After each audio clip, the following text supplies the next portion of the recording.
Assalamualaikum warahmatullahi wabarakatuh.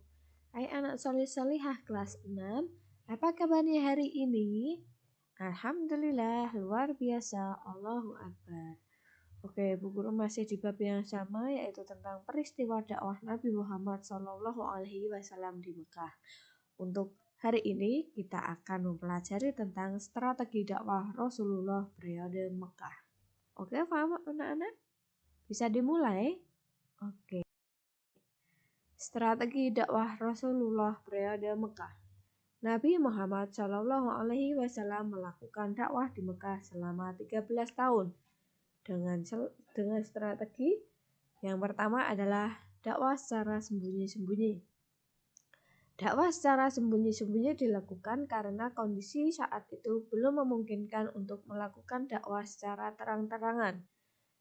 Pada dakwah secara sembunyi-sembunyi ini, Rasul mengajak orang-orang terdekat di lingkungan rumah tangganya sendiri dan para sahabat dekatnya untuk masuk Islam. Orang yang pertama kali menerima seruan Nabi Muhammad untuk masuk Islam antara lain Khadijah binti Khuwailid, istri Rasulullah, Ali bin Abi Thalib, Zaid bin Harisah, Abu Bakar As-Siddiq, dan Aiman.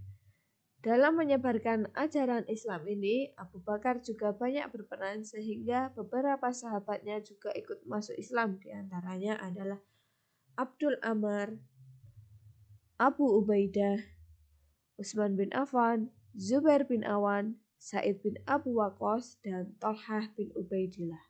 Orang-orang yang masuk Islam pada periode dakwah secara sembunyi-sembunyi ini dinamakan Asabiqunal Awalun, yang artinya pemeluk Islam generasi awal.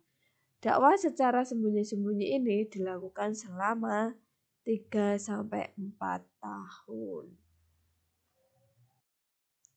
Yang kedua adalah dakwah secara terang-terangan.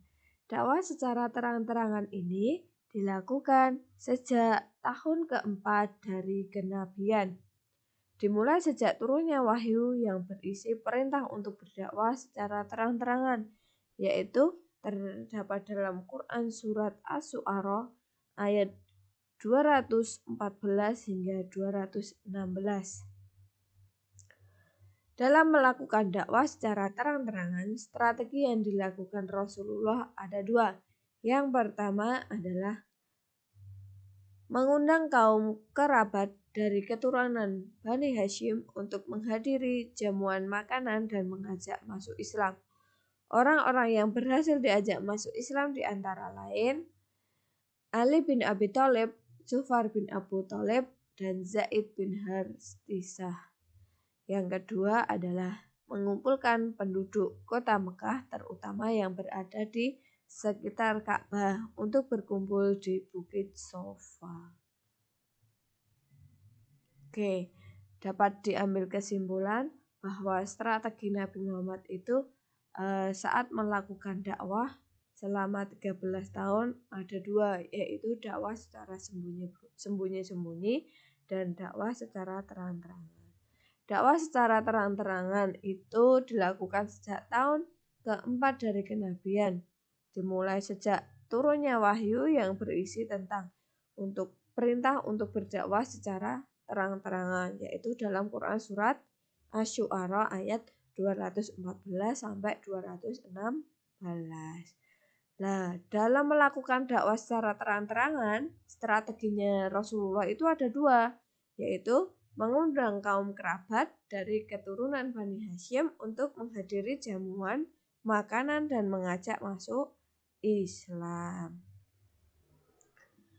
Yang kedua yaitu mengumpulkan penduduk kota Mekah, terutama yang berada di sekitar Ka'bah, untuk berkumpul di Bukit Sofa.